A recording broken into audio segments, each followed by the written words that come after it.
चलिए, मंगलवार का दिन है और अगम आपके सामने प्रत्येक दिन की तरह उपस्थित है अपनी नियमों के साथ आप सबों का वंदन और अभिनंदन करने के लिए, बड़ों का चरण वंदन करने के लिए, छोटों को बहुत बहुत आशीर्वाद और शुभकामनाएं देने के लिए।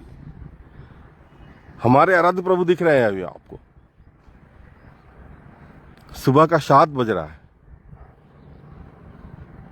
इनकी शक्ति इस समय कमजोर हो चुकी है। कमजोर किसने किया है? कोहरे ने। इस बात को अगर बहुत गौर से आप समझेंगे तो समझ में आएगा कि जीवन सही में इसी तरह चलती है, कभी धूप तो कभी छांव। तो जब बहुत कोहरा जीवन में आ जाए तो करना क्या है? अपने आप को स्थिर से चलाने की जरूरत होती है, लेकिन बिना नियमों में बदलाव किए हुए। हमेशा याद रखेंगे,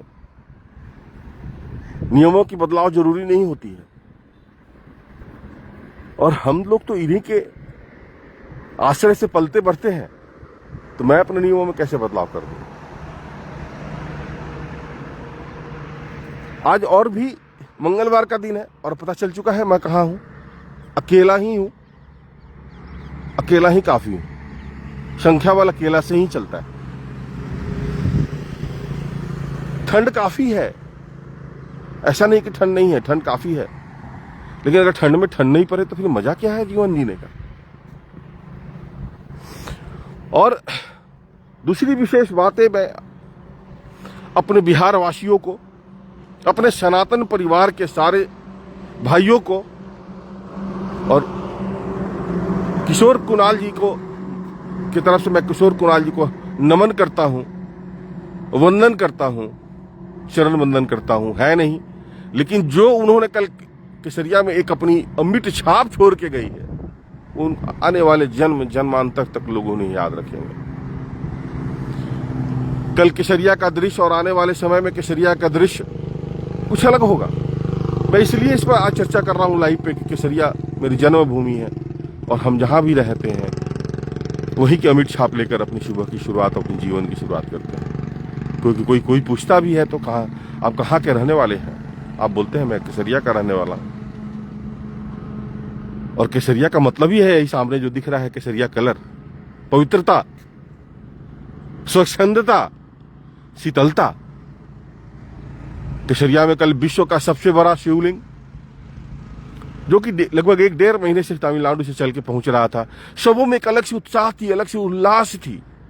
मैं सारे केसरिया वासियों को, जो बड़े हैं उनको मैं चरण वंदन करता हूं, छोटे हैं उनको बहुत बहुत शुभकामनाएं और आशीर्वाद देता हूं, खासकर इसके लिए कि सनातन में जातिवाद से आप लोग बाहर निकलेंगे और सनातन में एक अलग सी खुशी होनी चाहिए, अलग सी जुझारूपन होनी चाहिए, जो कि हम लोग अपनी जीवन को सही दिशा के साथ चलाने की कोशिश करते रहे। मैं अपने जीवन को इसी सोच के साथ, अपनी सुबह की इसी सोच के साथ चलाने की कोशिश करता हूं हमेशा। निरंतरता, प्रयत्नशीलता, स्व समीक्षा अपनी जीवन की सबसे मुख्य पद्धतियों के साथ अपनी सुबह की शुरुआत होती है। सड़कों की साफ सफाई सरकार की तरफ से होती है और हर जगह एक अलग सी वातावरण, अलग सी शुद्धता होती है। लेकिन यही शुद्धता आपको कब मिलेगी? जब आप घर से बाहर निकलते हैं। जगोगे नहीं तो देखोगे कैसे? दुनिया कितनी खूबसूरत है, इसलिए जगने की आदत डालें। किसी चीज से जगने की आदत डालने की जरूरत होती है।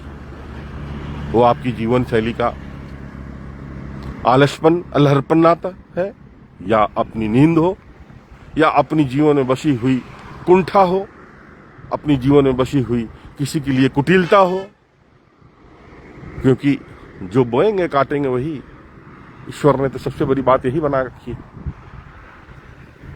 इसलिए हमेशा अपनी सुबह की शुरुआत अपनी अलग अंदाज के साथ, अपनी अलग जीवन शैली के साथ चलाने की कोशिश करें। यह हमारी उपस्थिति आप सबों के साथ एक नई दृष्टि, एक नई सोच के साथ चलती है। आप सभी हमेशा खुश रहें, हमेशा मस्त रहें, हमेशा व्यस्त रहें। मेरी बातों पर जरूर विचार करें। जीवन चलने का नाम है, चलते रहिए, खुद के लिए चलें, खुद के विचारों के साथ चलने का प्रयास करें। चलिए कल इसी अंदाज में फिर इसी तरह